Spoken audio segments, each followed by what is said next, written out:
आज दिनांक 31/3/2024 को सोशल मीडिया के माध्यम से थाना बीकेटी में तैनात कांस्टेबल फयाज खान द्वारा अपने निजी व्हाट्सएप मोबाइल पर मुख्तार अंसारी के समर्थन में स्टेटस लगाने का मामला सामने आया है।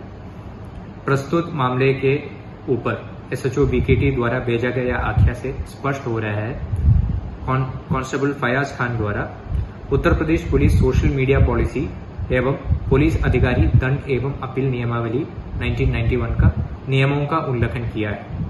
इनके सस्पेंशन हेतु परमिशन के लिए चुनाव आयोग को लेटर भेजा गया है। चुनाव आयोग द्वारा परमिशन देने पर प्रस्तुत आरक्षी को निलंबित किया जाएगा।